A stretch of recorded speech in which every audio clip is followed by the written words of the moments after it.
ನಮ್ಮ ಹೆಸರು ಶ್ರೀ ಶರಣಬಸವ ಸ್ವಾಮಿಗಳು ಅಂತ ಹೇಳಿ ಶಿವಯೋಗ ಮಂದಿರಕ್ಕೆ ಆಡಳಿತಾಧಿಕಾರಿಗಳಾಗಿ ಸೇವೆ ಸಲ್ಲಿಸ್ತಾ ಇದ್ದೀನಿ.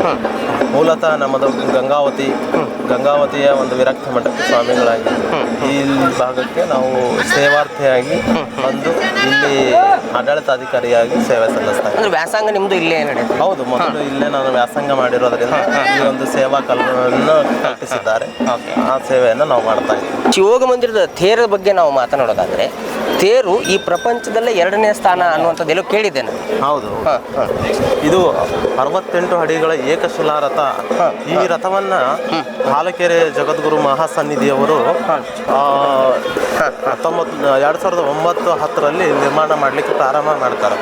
ಈ ಒಂದು ರಥವನ್ನು ಪ್ರಾರಂಭ ಮಾಡಿ 2010ರಲ್ಲಿ ಇದನ್ನು ಲೋಕಾರ್ಪಣೆಗೊಳಿಸ್ತಾರೆ.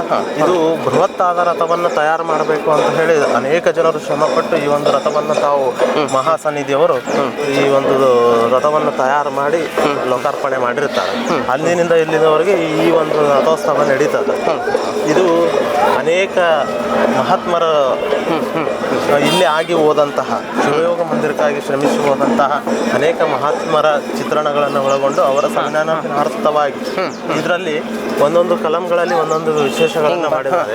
ಅದರಲ್ಲಿ ಅಷ್ಟಾವರಣ, ಪಂಚಾಚಾರ, ಶಟಸ್ಥಲ ಈ ಒಂದು ವಿಶೇಷದ ಒಂದು ಹಂತಗಳನ್ನು ಇಟ್ಕೊಂಡು ಈ ಒಂದು ಶಿಲಾನ್ಯಾಸದ ರಥವನ್ನು ತಯಾರು ಮಾಡುವಂಥದ್ದು ಅತಿ ದೊಡ್ಡದಾಗಿರುವಂಥ ತೇರಪ್ಪ. ಹೌದು, ತುಂಬಾ ಎತ್ತರವಾದಂಥ ತೇರು. 68 ಅಡಿ ಏಕಸಲ ರಥ ಇದೆ. ಓಕೆ,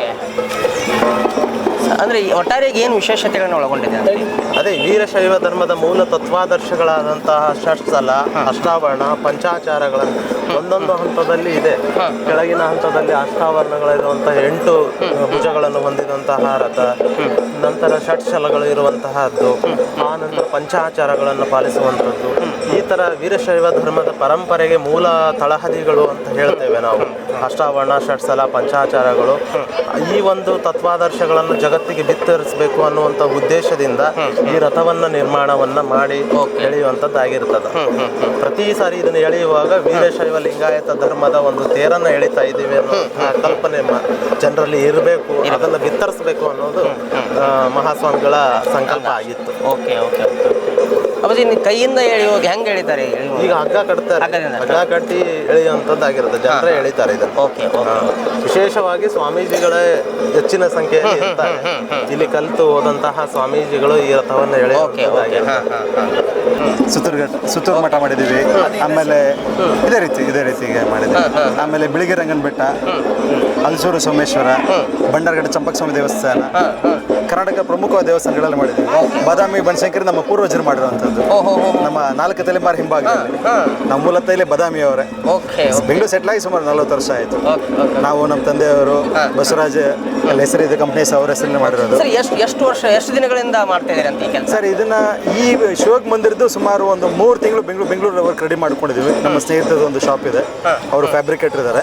ನಾವೆಲ್ಲ ರೀತಿಯ ಡ್ರಾಯಿಂಗ್ ಎಲ್ಲ ಕೊಟ್ಟು, ಡಿಸೈನ್ಸ್ ಎಲ್ಲ ಕೊಟ್ಟು ಅವ್ರ ಕೈಲಿ ತಯಾರಿ ಮಾಡಿಸಿ ನಾವು ಅವರ ಸಪೋರ್ಟ್ ತಗೊಂಡು ಇದನ್ನೆಲ್ಲ ಇನ್ಸ್ಟಾಲೇಷನ್ ಮಾಡಿದ್ದೀವಿ. 3 ತಿಂಗಳಿಂದ ಇಲ್ಲೇ ಕೆಲಸ? 3 ತಿಂಗಳು ಇದೇ ಕೆಲಸ ಮಾಡಿದ್ದೀವಿ ಬೆಂಗಳೂರಲ್ಲಿ. ಇಲ್ಲಿ ಇನ್ಸ್ಟಾಲೇಷನ್ ಸುಮಾರು ಒಂದು 20 ದಿವಸ ಟೈಮ್ ತಗೊಂಡಿದ್ದೀವಿ. ತುಂಬಾ ರಿಸ್ಕಿ ಜಾಬ್ ಇದೆ ಸರ್. ರಥ ನಿಂತಾಗೆ ನಿಲ್ಲಿಸ್ಕೊಂಡು ಕೆಳಗಡೆ ಬೇಸ್ಮೆಂಟ್ ನ ತೆಗೆದು ಹೊಸದಾಗಿ ಮತ್ತೆ ಪುನಃ ಜೋಡಿಸಿದೀವಿ ನಾವು ಇದನ್ನ. ಅದ್ಭುತ ಕೆಲಸ ರೀ.